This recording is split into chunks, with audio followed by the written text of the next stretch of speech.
सबसे पहले अमाइंस में मोस्ट इंपोर्टेंट पॉइंट जो आज हमने पढ़ा वो क्या है भाई, एनसीईआरटी में इंट्रोडक्शन में जो ये पॉइंट्स दे रखे हैं आपके एग्जाम में पूछे जा सकते हैं, जल्दी से मेरे साथ रिवाइज करेंगे। एड्रेनलिन, एड्रेनलिन एंड एफिड्रिन, ये क्या है, इनमें सेकेंडरी अमीनो ग्रुप होता है और ये हार्मोन्स का काम क्या है, ये ब्लड प्रेशर को इंक्रीज करते हैं। नोवोकेन क्या है, ये सिंथेटिक कंपाउंड है जो डेंटिस्ट्री में एज एन एनेस्थेटिक यूज किया जाता है। बेनाड्रिल क्या है, एंटीहिस्टामिन है जिसमें टर्सरी अमीनो ग्रुप प्रेजेंट होता है। क्वाटरनरी अमोनियम सोल्ट्स सरफेक्टेंट का काम करते हैं और मेन अमाइंस का यूज क्या है, as an intermediate in synthesis of medicine and fibres. Next, amine चार टाइप के होते हैं, primary, secondary, tertiary, quaternary. General method of preparation of amine, alkyl halide से अल्काइल हैलाइड की एक्सेस में अमोनिया के साथ रिएक्शन कराओ तो क्या होगा, NSR होगी, पहले सोल्ट बनेगा, उसमें NaOH डाल दो, वो HX एसिड को निकाल देगा तो क्या हो जाएगा, प्राइमरी अमीन बन जाएगा। और अगर आपने अल्काइल हैलाइड एक्सेस में ले लिया तो क्या होगा, पहले अमोनिया के साथ रिएक्शन होगी, प्राइमरी अमीन, फिर सेकेंडरी, फिर टर्सरी, और टर्सरी से क्वाटरनरी में चला जाएगा। अल्कोहल के साथ इंपॉर्टेंट नहीं है रे, ये छोड़ दो। अच्छा, रिएक्टिविटी ऑफ अल्काइल हैलाइड आपको पता है, अल्काइल आयोडाइड की सबसे ज्यादा, उससे कम ब्रोमाइड, सबसे कम क्लोराइड की होती है। Next, reduction, alkyl cyanide, amide, aldoxime या कीटोक्साइम, इनका रिडक्शन अगर करते हैं LiAlH4 के साथ, NaHG इथेनॉल के साथ या H2 निकल के साथ, सब क्या बनाएंगे, प्राइमरी अमीन। और नाइट्रो एल्केन का रिडक्शन बहुत इंपॉर्टेंट है, कल भी काम आएगा, यहां से एग्जाम में क्वेश्चन आज तक नहीं आया, आने वाले टाइम पे आएगा, इस साल आ जाएगा। ठीक, क्या होगा जब नाइट्रो एल्केन को H2PD इथेनॉल के साथ रिड्यूस करते हैं या SN+HCl या Fe+HCl के साथ रिड्यूस करेंगे, क्या होगा, क्या बन जाता है, प्राइमरी अमीन बन जाता है। नेक्स्ट, आइसोसाइनाइड क्या देंगे, LiLH4 के साथ सेकेंडरी अमीन, और अगर आप आइसोसाइनाइड का हाइड्रोलिसिस करते हैं तो इसमें प्राइमरी अमीन बनेगा। और ये अल्काइल आइसोसाइनेट है, ये इतने इंपॉर्टेंट नहीं है, फिर भी पढ़ना चाहो तो इनका एसिडिक या बेसिक हाइड्रोलिसिस करने में प्राइमरी अमीन बनता है। ठीक, इसके बाद ये क्वेश्चंस कराए थे, बेंजाइल क्लोराइड से आपको क्या बनाना है, N डाइमिथाइल बेंजाइलमाइन बनाना है। तो पहले तो क्या करो भाई, यहां पे इसकी रिएक्शन कराओ अमोनिया के साथ, बेंजाइलमाइन बन गया, फिर इसकी 2 मोल मिथाइल क्लोराइड के साथ रिएक्शन करा दो, N डाइमिथाइल बेंजाइलमाइन बन जाएगा। इथाइल क्लोराइड से प्रोपेनामाइन, पहले इसकी रिएक्शन कराई KCN के साथ, फिर इसका रिडक्शन कर दो। सिमिलरली इसमें एक कार्बन बढ़ा के आपको प्राइमरी अमीन बनाना है, KCN के साथ रिएक्शन कराई, रिडक्शन कर दिया। बेंजीन से एनिलीन कैसे, बेंजीन का नाइट्रेशन करो, नाइट्रोबेंजीन, उसको SN+HCl या Fe+HCl या H2PD इथेनॉल के साथ रिड्यूस करा के एनिलीन। नेक्स्ट में बेंजीन से N डाइमिथाइल एनिलीन बनाना है तो क्या करोगे, पहले यहां तक ले आओ रिएक्शन, फिर इसकी 2 मोल मिथाइल क्लोराइड के साथ करा दो, बन जाएगा। और अगर आपको यहां पे देखा 1,4 डाइक्लोरोब्यूटेन का क्या बनाना है, 1,6 हेक्सेन 1,6 डाइअमीन बनाना है, तो पहले एक काम करो, 2 मोल KCN के साथ रिएक्शन कराओ। यहाँ पे 2 मोल लिए हमने तो क्या आ जाएगा, दोनों Cl हट जाएंगे, Cn लग जाएगा, और फिर उसका रिडक्शन करा दो, दोनों तरफ क्या हो जाएगा, NH2 आ जाएगा, 6 कार्बन आ जाएंगे बीच में। Next, very very important name reaction है, एग्जाम में हर साल आती है, कौन सी, गैब्रियल थैलामाइड रिएक्शन। क्या है, प्राइमरी एलिफेटिक अमीन बनाने के लिए रिएक्शन यूज करते हैं। होता क्या है, जब थैलेमाइड की रिएक्शन कराएंगे KOH के साथ, पहले तो क्या बन जाएगा, सोल्ट बन जाएगा, फिर ये RX के साथ NSR रिएक्शन देगा, और फिर ये हाइड्रोलिसिस करने पे प्राइमरी अमीन बनाता है। तो सीधा याद करो, थैलेमाइड KOH के साथ रिएक्शन कराएंगे, followed by alkyl halide, followed by aqueous NaOH, क्या बनता है, प्राइमरी अमीन बनेगा। तो ये रिएक्शन ओनली प्राइमरी एलिफेटिक अमीन बनाने के लिए यूज की जाती है। सॉरी, इसमें एरोमेटिक प्राइमरी अमीन नहीं बना सकते, क्योंकि यहाँ पे एराइल हैलाइड लिया तो वो NSR रिएक्शन नहीं देगा। तो यहां से एग्जामिनर असर्शन रीजन भी पूछ सकता है, कर लेंगे या नहीं कर लेंगे। नेक्स्ट देखो, अच्छा क्वेश्चन कर रहा है, इनमें से कौन सा गैब्रियल थैलामाइड सिंथेसिस से नहीं बनाया जा सकता, मिथेनामाइन प्राइमरी अमीन बनाया जा सकता है, 2 प्रोपेनामाइन भी बनाया जा सकता है, प्राइमरी अमीन है और एलिफेटिक अमीन है, और ये पैराटोलिडिन ये एरोमेटिक अमीन है, ये नहीं बनाया जा सकता, और बेंजाइलमाइन ये भी एलिफेटिक अमीन है तो बनाया जा सकता है। फिर एक ये क्वेश्चन था, ये रिएक्शन करवाई, इथाइलमाइन बना, उसके SNO2 के साथ इथाइल अल्कोहल और क्लोरोफॉर्म के साथ आइसोसाइनेट बन जाएगा। Next, very very important, Hofmann bromide degradation reaction, ये भी आपके एग्जाम में आती है। इसमें डायरेक्ट याद करना है, क्या होगा जब आप अमाइड की रिएक्शन Br2 के साथ कराएंगे इन प्रेजेंस ऑफ एल्कली, तो अमाइड से एक कम कार्बन कंटेनिंग प्राइमरी अमीन बनता है। इस रिएक्शन की खास बात क्या है, इसमें आप प्राइमरी अमीन बनाएंगे, एलिफेटिक भी बना सकते हैं और एरोमेटिक भी बना सकते हैं, जबकि गैब्रियल थैलामाइड से हम ओनली एलिफेटिक प्राइमरी अमीन बनाते हैं। बोलो, कोई डाउट नहीं है। इसका मैकेनिज्म कोई काम का नहीं है, मैकेनिज्म याद नहीं करना, रिएक्शन इंटरमीडिएट सिर्फ देख लो, असाइल नाइट्रीन बनता है और अल्काइल आइसोसाइनेट बनता है, ये भी आपसे एग्जाम में नहीं पूछा जाएगा। फिर इसके बाद यहां पे देखो, अगर आपने एसिटामाइड की रिएक्शन कराई Br2NaOH के साथ मिथाइलअमीन बनेगा, और फिर अगर प्रोपेनामाइड की कराई तो क्या बनेगा, इथेनामाइन बनेगा, एक कार्बन कम हो गया, और यहाँ पे 4 कार्बन वाले की कराई तो 3 कार्बन का अमीन बनेगा, और बेंजामाइड क्या करेगा, Br2NaOH के साथ एनिलीन देगा। ठीक, बन गया ना एरोमेटिक अमीन। ठीक, फिर इसके बाद सीमिट रिएक्शन, एसिडिक रिएक्शन N3H के साथ इन एसिडिक हाइड्रोलिसिस, तो क्या बन जाएगा, प्राइमरी अमीन। कर्टियस रिएक्शन में एसिड हैलाइड की रिएक्शन सोडियम अजाइड के साथ KOH की प्रेजेंस में क्या बन जाएगा, प्राइमरी अमीन। ये सिर्फ पढ़नी है, याद नहीं करनी। Next, physical properties, boiling point directly proportional to molecular weight, inversely proportional to branching, पहले 2 लाइन कर लोगे। अमीन्स में प्राइमरी अमीन का ज्यादा होता है, उससे कम सेकेंडरी, उससे कम टर्सरी, क्योंकि प्राइमरी में इंटरमोलिकुलर हाइड्रोजन बॉन्डिंग ज्यादा होगी। और इससे भी इंपॉर्टेंट, सीधा यहां आ जाओ, boiling point of alcohol is more than amines which is more than alkenes. Alcohol का ज्यादा इसलिए होता है क्योंकि उसमें स्ट्रॉन्ग इंटरमोलिकुलर हाइड्रोजन बॉन्डिंग होगी। ठीक, फिर अमीन्स में सबसे ज्यादा प्राइमरी अमीन का, क्योंकि ज्यादा हाइड्रोजन बॉन्डिंग करेंगे, उससे कम सेकेंडरी का और उससे कम टर्सरी का। और एल्केन्स में नॉन पोलर होता है, सबसे कम हो जाएगा। ये क्वेश्चन आपके एनसीईआरटी में है, एग्जाम में आ सकता है। ब्यूटेनॉल का बॉइलिंग पॉइंट सबसे ज्यादा, उससे कम ब्यूटेन 1 अमाइन का, उससे कम किसका हो जाएगा, डाई इथाइल अमीन का, उससे कम इथाइल डाई मिथाइल अमीन का यानी टर्सरी का, उससे कम, और पेंटेन का सबसे कम, एल्केन का सबसे कम। यहां से आपका बॉइलिंग पॉइंट का ऑर्डर पूछ सकता है, या एनसीईआरटी की टेबल की तरह लिस्ट 1 लिस्ट 2 बना के मैच द कॉलम करा सकता है। सोल्यूबिलिटी, ये एनसीईआरटी में इतना इंपॉर्टेंट नहीं है, छोड़ सकते हो, फिर भी अगर पढ़ना है। Solubility inversely proportional to molecular weight होती है। क्यों, क्योंकि अगर साइज ऑफ एल्काइल ग्रुप बढ़ेगा, उसका हाइड्रोफोबिक नेचर ज्यादा होगा, जिसके कारण वो वाटर को ज्यादा रिपेल करेगा, तो सोल्यूबिलिटी घटेगा। और ब्रांचिंग बढ़ेगा तो सरफेस एरिया घटेगा, जिसके कारण क्या हो जाएगा, बोलो, हाइड्रोफोबिक नेचर कम होगा तो सोल्यूबिलिटी बढ़ जाएगी। ठीक, तो ये देखो, वेट बढ़ा, सोल्यूबिलिटी घटी, ब्रांचिंग बढ़ा, सोल्यूबिलिटी बढ़ी। और प्राइमरी अमीन जो है वो ज्यादा सोल्यूबल होंगे वाटर में, क्योंकि ये ज्यादा हाइड्रोजन बॉन्डिंग करेंगे वाटर के साथ। सेकेंडरी अमीन उससे कम करेगा, और टर्सरी बहुत ही कम करेगा। ठीक, तो प्राइमरी अमीन की हाइड्रोजन बॉन्डिंग सबसे ज्यादा होगी, इसलिए सबसे ज्यादा सोल्यूबल, उससे कम सेकेंडरी और सबसे कम टर्सरी हो जाएगा। नेक्स्ट, इसके बाद बेसिक नेचर ऑफ अमीन्स, ये आपको पता है, basic strength directly proportional two electron donating group, inversely proportional two electron withdrawing group होती है। डिलोकलाइज से ज्यादा लोकलाइज लोन पेयर बेसिक होता है। नाइट्रोजन एसपी ज्यादा, नाइट्रोजन sp2 से ज्यादा, नाइट्रोजन sp3। और ये देखो, मिथाइल, इथाइल और आइसोप्रोपाइल अमाइन में ये सबसे ज्यादा बेसिक है, क्योंकि प्लस आई सबसे स्ट्रॉन्ग है, ये उससे कम और सबसे कम हो। ये तो बिल्कुल इजी था। इधर आ जाओ, यहां से ये जो पार्ट है, ये जो पार्ट है आपके एनसीईआरटी में है, यहां से बेसिक स्ट्रेंथ ऑफ अमाइन का क्वेश्चन आ सकता है। सबसे पहला क्या है, बेसिक स्ट्रेंथ ऑफ अमाइन में गैसियस मीडियम में टर्सरी सबसे ज्यादा, उससे कम सेकेंडरी, उससे कम प्राइमरी, सबसे कम अमोनिया।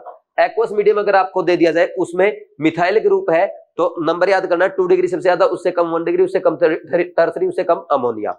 और इथाइल के केस में 2 डिग्री सबसे ज्यादा, उससे कम टर्सरी, उससे कम प्राइमरी, उससे कम अमोनिया। मैं डायरेक्ट याद रखता हूं, छोटा ग्रुप छोटा नंबर, मिथाइल है 213, इथाइल है 231, अमोनिया पीछे रहेगा। रीजन क्या है, इसके 3 रीजन है, इंडक्टिव इफेक्ट है, स्टेरिक हिंड्रेंस और सोल्वेशन इफेक्ट। नेक्स्ट क्वेश्चंस में आ जाओ। पायरोल में एरोमेटिसिटी में इन्वॉल्व्ड लोन पेयर, यहाँ पे रेजोनेंस में, यहाँ पे क्या है, इन दोनों में लोकलाइज, इसमें sp2 इसमें sp3, सबसे ज्यादा बेसिक ये, फिर उससे कम पिरिडिन, उससे कम एनिलीन, उससे कम पायरोल।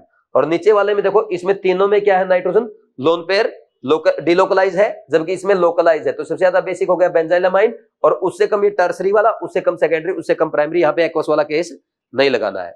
नेक्स्ट क्वेश्चन में मैंने आपको ये सिखाया है कि जो बेंजाइलमाइन होता है वो अमोनिया से ज्यादा बेसिक होता है, ये ध्यान रखना है, क्योंकि एलिफेटिक अमाइन हो गया, एलिफेटिक अमाइन ज्यादा बेसिक होता है अमोनिया से, और अमोनिया ज्यादा बेसिक होता है अराइलअमीन से। तो एनिलीन से ज्यादा अमोनिया, अमोनिया से ज्यादा क्या हो जाएगा, बेंजाइलमाइन, उससे ज्यादा इथाइलमाइन, और उससे ज्यादा डाइथाइलमाइन यानी सेकेंडरी वाला। कर लेंगे या नहीं कर लेंगे?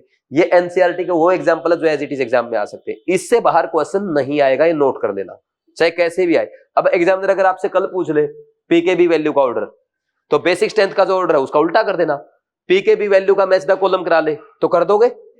चलो next, chemical properties, reaction due to acidic acid. आपको वो याद है, अल्कोहल की रिएक्शन याद है, अल्कोहल की? अगर यहां पे अल्कोहल होता तो आप क्या करते, ये निकालते ना ऐसे HCl, एस्टर बना रहे थे ना ऐसे, याद आया, पिरिडिन की प्रेजेंस में। तो वैसी तो रिएक्शन है, यहां पे क्या है, प्राइमरी अमीन है, तो यहां पे भी तो आप HCl निकाल रहे हो, और HCl निकाल के क्या बना रहे हो, सेकेंडरी अमाइड बना रहे हो। नहीं समझे? ठीक वैसी रिएक्शन है एस्टर की तरह। ठीक, ये सारी रिएक्शन वैसे ही कर लेंगे। ये इथाइलमाइन की है, ये इसकी एनिलीन की है, और ये बेंजोइलेशन में एनिलीन की रिएक्शन करा दी किसके साथ, बेंजोइल क्लोराइड के साथ, तो यहाँ पे क्या बन गया, दोनों तरफ ये आ गई बेंजीन। इसमें अगर आप ESR कराएंगे इस रिंग पे होगी क्योंकि यहाँ पे प्लस M है, और पैरा पोजीशन पे आएगा due to less steric hindrance. Next, reaction with Tilden syllabus में नहीं है। रिएक्शन विद एल्डिहाइड आपने पढ़ा है, प्राइमरी अमीन एल्डिहाइड के साथ क्या बनाएंगे, सीफ बेस बनाएंगे। क्लोरोफॉर्म के साथ अल्कोहलिक OH की प्रेजेंस में क्या करेगा, फाउल स्मेलिंग कंपाउंड बनाएगा आइसोसाइनाइड, और HNO2 के साथ प्राइमरी अमीन क्या देते हैं, अल्कोहल, लेकिन मिथाइल अमीन क्या बनाएगा, dimethyl ether. Next, very very important, देखो भाई, reaction with Hinsberg reagent. Hinsberg reagent क्या होता है, बेंजीन सल्फोनिल क्लोराइड। इसका क्वेश्चन काफी टाइम से एग्जाम में नहीं आया है, तो एज इट इज आपके एग्जाम में पूछा जा सकता है। सबसे पहले आपको क्या याद रखना है, हिंसबर्ग रिजेंट क्या होता है, बेंजीन सल्फोनिल क्लोराइड। जब बेंजीन सल्फोनिल क्लोराइड की रिएक्शन प्राइमरी अमीन के साथ करवाते हैं तो क्या बनेगा, ये कंपाउंड बनेगा, इसके पास एसिडिक H होता है, इसलिए ये NaOH यानी अल्कली में सोल्यूबल है। यही रिएक्शन सेकेंडरी अमीन के साथ आपने कराई, जो प्रोडक्ट बनेगा उसके पास एसिडिक H नहीं है, इसलिए ये अल्कली में सोल्यूबल नहीं होगा। जबकि टर्सरी अमीन जो है वो आपका बेंजीन सल्फोनिल क्लोराइड यानी हिंसबर्ग रिजेंट के साथ रिएक्शन ही नहीं देगा। तो Hinsberg reagent is used to distinguish between primary, secondary and tertiary amine. और आजकल हम यहाँ पे बेंजीन सल्फोनिल क्लोराइड की बजाय क्या यूज करते हैं, पैराटोलिन सल्फोनिल क्लोराइड भी यूज करते हैं, जिसका फॉर्मूला आपके सामने लिखा है। एनिलीन बनाने के मेथड, ये सारे मेथड है, लेकिन इसमें से 3 इंपॉर्टेंट है। कौन सा, जब हम बेंजामाइड की रिएक्शन Br2 KOH के NaOH के साथ या KOH के साथ कराएंगे, होफमैन ब्रोमाइड रिएक्शन होगी, एनिलीन बनेगा। एक तो ये रिएक्शन याद करनी है। दूसरा, ये वाली जो रिएक्शन आप ये भी कर सकते हो, एनिलीन और बेंजाल्डिहाइड क्या करेंगे, H+ के प्रेजेंस में ये प्रोडक्ट बनेगा जो हाइड्रोलिसिस करने पे एनिलीन बनाता है। ये बॉन्ड ऐसे टूट जाएगा, HOH HOH, ठीक। फिर इसके बाद very important, nitrobenzene H2PD ethanol के साथ एनिलीन बनाएगा, और नाइट्रोबेंजीन SN+HCl या Fe+HCl के साथ भी एनिलीन बनाता है। इस रिएक्शन में हम Fe+HCl को प्रीफर करते हैं, क्यों, क्योंकि FeCl2 जो बनेगा वो हाइड्रोलिसिस होने पर वापस HCl रिलीज करता है। तो हमें स्टार्टिंग में HCl थोड़ा सा लेना पड़ता है रिएक्शन को इनिशिएट करने के लिए, फिर वापस रिएक्शन में अपने आप बनता रहता है। इसमें सर्सन रीजन कैसे आ सकता है, in reduction of nitrobenzene to aniline iron scrap and hydrochloric acid is preferred. सही बात है, Fe+HCl यूज करते हैं।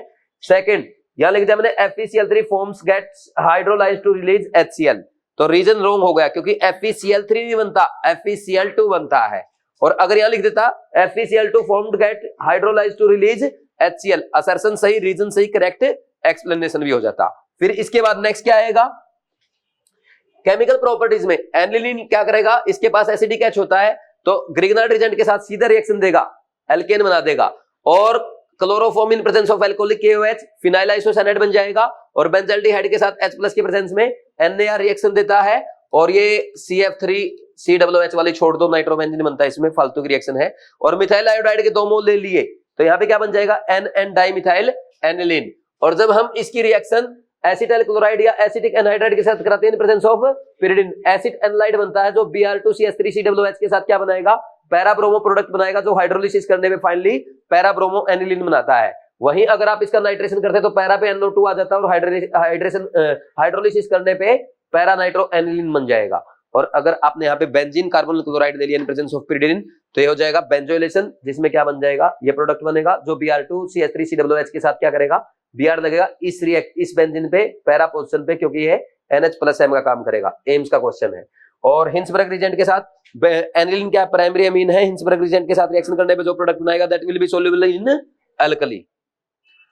डायजोनियम सॉल्ट, ये अल्काइल डायजोनियम सॉल्ट है, ये हाईली अनस्टेबल होता है। यहाँ पे X क्या लेते हैं, Cl- Br- HSO4- या BF4-, और ये आपका अराइल डायजोनियम सॉल्ट है, ये स्टेबल होता है लो टेम्परेचर पे ड्यू टू रेजोनेंस। ये रेजोनेटिंग स्ट्रक्चर्स है, इसका नाम है बेंजीन डायजोनियम हाइड्रोजन सल्फेट। और यहाँ पे एनिलीन की रिएक्शन करेंगे NaNO2+HCl 0 से 5 डिग्री सेल्सियस पे, तो क्या बन जाएगा, बेंजीन डायजोनियम क्लोराइड बन जाएगा। इस रिएक्शन का नाम होता है डाईएजोटाइजेशन। कलरलेस क्रिस्टलाइन सॉलिड होता है, ये रेडली सोल्यूबल है कोल्ड वाटर में, लेकिन वार्म वाटर के साथ रिएक्शन करके फिनोल बना लेगा। नेक्स्ट, वेरी वेरी इंपॉर्टेंट, यहां से हर साल क्वेश्चन आता है, जब हम बेंजीन डायजोनियम क्लोराइड की रिएक्शन किसके साथ कराएंगे, Cu2Cl2 के साथ कराएंगे, HCl के प्रेजेंस में क्लोरोबेंजीन प्लस N2 गैस बनती है, और Cu2Br2 HBr के साथ bromobenzene plus N2 CuCN HCN KCN के साथ बेंजोनाइट्राइल बनेगा plus N2 gas. These reactions are called Sandmeyer reaction. और वहीं हम Cu प्लस HCl के साथ कराएंगे तो ये क्लोरोबेंजीन बनेगा N2 प्लस CuCl, और अगर CuHBr के साथ कराएंगे ब्रोमोबेंजीन N2 प्लस CuCl। इन दोनों रिएक्शन का नेम गैटरमैन रिएक्शन है। ये नेम भी आपको रिएक्शन के याद करने हैं। और SnHCl के साथ रिडक्शन होने से फिनाइल हाइड्रोजन बनता है, और Ki के साथ पोटेशियम आयोडाइड के साथ आयोडोबेंजीन HBF4 के साथ रिएक्शन कराएंगे, क्या बनेगा? बेंजीन डाइजोनियम फ्लोरोबोरेट बनता है, जो कि स्टेबल होता है रूम टेम्परेचर पे और इनसोल्यूबल होता है वाटर में। तो इसलिए इसको हीट करना पड़ता है। हीट करने पे क्या बनेगा? फ्लोरोबेंजीन। AIEEE 2007 में आया था। और benzene diazonium chloride H3PO2 plus water के साथ क्या बनाएगा? बेंजीन बनाएगा, और फास्फोरस एसिड बनता है। तो फास्फोरस +1 से किसमें चला जाएगा? +3। ये ऑक्सीडेशन स्टेट पूछी जा सकती है। इथेनॉल के साथ भी बेंजीन में रिड्यूस कर देगा, और इथेनॉल खुद एसिड एल्डिहाइड में ऑक्सीडाइज हो जाएगा। HBF4 के साथ रिएक्शन करने पे फिर NaNO2 कॉपर के साथ हीट करते तो नाइट्रोबेंजीन बनता है, और वार्म वाटर के साथ बेंजीन डाइजोनियम क्लोराइड 283 केल्विन पे फिनोल बनाता है। कर लेंगे रिएक्शन, सारी इंपॉर्टेंट है। नेक्स्ट कपलिंग रिएक्शन, ये भी इंपॉर्टेंट है। बेंजीन डाइजोनियम क्लोराइड फिनोल के साथ अल्कलाइन मीडियम में क्या करेगा? पैरा हाइड्रोक्सी एजोबेंजीन बनाएगा, जो कि ऑरेंज डाई है। इसमें मैं ऐसे याद करता हूं, फिनोल में ऑक्सीजन और इसका colour orange. Benzene diazonium chloride aniline के साथ एसिडिक मीडियम में पैरा अमीनो एजोबेंजीन बनाएगा, जो कि येलो डाई होती है। ठीक। और बीटा नेप्थोल के साथ अल्कलाइन मीडियम में क्या बनाएगा? रेड ऑरेंज डाई बनाता है। तो याद करना आपको मेन ये दो, फिनोल के साथ बेसिक मीडियम, एनिलीन के साथ एसिडिक मीडियम। फिनोल एसिडिक होता है, बेसिक मीडियम, एनिलीन बेसिक होता है, उसके साथ एसिडिक मीडियम। ऐसे याद रख लो। Next, reaction of aniline due to benzene ring, ये पहले ही पढ़ चुके हो यार। ब्रोमिनेशन ट्राई ब्रोमो प्रोडक्ट बनेगा, और अगर आपको इसका मोनोब्रोमो बनाना है तो पहले इसका एसिटाइलेशन कर दो, एसिड एनालाइड बन जाएगा Br2 एसिटिक एसिड के साथ, पैरा ब्रोमो प्रोडक्ट बन गया, फिर हाइड्रोलिसिस करके पैरा ब्रोमो एनिलीन। सल्फोनेशन में H2SO4 के साथ पहले सोल्ट बनाएगा, फिर हाई टेम्परेचर पे 180 200 डिग्री सेल्सियस पे रीअरेंज कर जाएगा, और फाइनली ज्यूट्राइन बन जाएगा। नेक्स्ट, नाइट्रेशन में ऑर्थो मेटा पैरा प्रोडक्ट बनेंगे तीनों, क्योंकि इसमें एसिडिक मीडियम में ये एनिलीन आयन बनता है, जो कि -I होता है स्ट्रॉन्ग, ऑर्थो पे सबसे कम, सबसे ज्यादा प्लस चार्ज, मेटा पे उससे कम, और पैरा पे ना के बराबर होता है, इसलिए पैरा मेजर बनता है। ठीक। इनडायरेक्ट नाइट्रेशन, पहले एसिड एनालाइड बना लिया, उसका HNO3 H2SO4 के साथ पैरा नाइट्रो प्रोडक्ट, जो हाइड्रोलिसिस करने में पैरा नाइट्रो एनिलीन बनाएगा। एनिलीन फ्रीडल क्राफ्ट रिएक्शन नहीं देता, क्यों? क्योंकि ये लुईस एसिड के साथ न्यूट्रलाइजेशन रिएक्शन देता है, तो फिर ये फ्रीडल क्राफ्ट रिएक्शन नहीं देगा। नाइट्रोबेंजीन, बेंजीन का HNO3 नाइट्रेशन कर दो, या एनिलीन का भाई डाइजोनियम सोल्ट बना के HBF4 के साथ फॉलोड बाय NaNO2 कॉपर के साथ हीट करने पे nitrobenzene. Chemical properties, reaction due to NO2 group, nitrobenzene H2PD ethanol SN+HCl या HCl के साथ क्या करता है? एनिलीन बनाएगा। और reaction due to benzene ring, ये ESR देगा, मेटा डायरेक्टर है तो मेटा पोजीशन पे ब्रोमीन आ जाएगा। नाइट्रेशन में पहले डाई नाइट्रोबेंजीन बनेगा, फिर ट्राई नाइट्रोबेंजीन बन जाता है। और नाइट्रोबेंजीन क्या है? सॉल्वेंट की तरह यूज किया जाता है। क्यों? क्योंकि फ्रीडल क्राफ्ट रिएक्शन नहीं देगा, इसलिए फ्रीडल क्राफ्ट रिएक्शन में इसको सॉल्वेंट की तरह यूज करते हैं। ड्यू टू -M ग्रुप ये इजीली रिएक्शन नहीं देता। नेक्स्ट, ये देखो NCERT की रिएक्शंस करवाई है। ये है आपका पैरा नाइट्रो टोलिन ब्रोमीन के साथ Br2 Fe के साथ, ये ऑर्थो पे आ गया Br, फिर इसका रिडक्शन कर दिया, ये एनिलीन बन गया, फिर इसका डाइएजुटाइजेशन, यहाँ पे डाइजोनियम सोल्ट, फिर ये H3PO2 के साथ बेंजीन बन जाएगा, और KMnO4 के साथ क्या बन गया? Ortho bromobenzoic acid. ये था, ये आपका Meta methyl aniline NaNO2 HCl के साथ डाइजोनियम सोल्ट, HBF4 NaNO2 के साथ कॉपर के साथ हीट करने पे क्या बन जाएगा? मेटा पे NO2 आ जाएगा टोलिन के, और एनिलीन की ब्रोमीन के साथ ट्राई ब्रोमो प्रोडक्ट बन गया, फिर NaNO2 HCl के साथ सोल्ट बन गया, और फिर H3PO2 के साथ क्या बन जाता है? 135 ट्राई ब्रोमोबेंजीन बन जाता है। बस ये है। एक दो ये रिएक्शंस करवाई है। हेक्सेन नाइट्राइल से पेंटेन मोनोमाइन, पहले हाइड्रोलिसिस कर दो, एसिड बन जाएगा, NH3 के साथ हीट करने पे अमाइड बन जाएगा, Br2KOH Hofmann bromide reaction, 1 less carbon containing amine बन जाएगा। एनिलीन का Br2H2 के साथ रिएक्शन कराओगे, tri bromo product NaNO2 plus HCl, NaNO2 plus HCl 0 से 5 डिग्री सेल्सियस पे, और फिर HBF4 के साथ हीट कर दो, फ्लोरोबेंजीन बन जाता है। तो 2,4,6 ट्राई ब्रोमो फ्लोरोबेंजीन। और बेंजामाइड Br2KOH के साथ एनिलीन, HNO2 के साथ डाइजोनियम सोल्ट, फिर इथेनॉल के साथ बेंजीन, और मिथाइल क्लोराइड के साथ AlCl3 में टोलिन बना लेगा।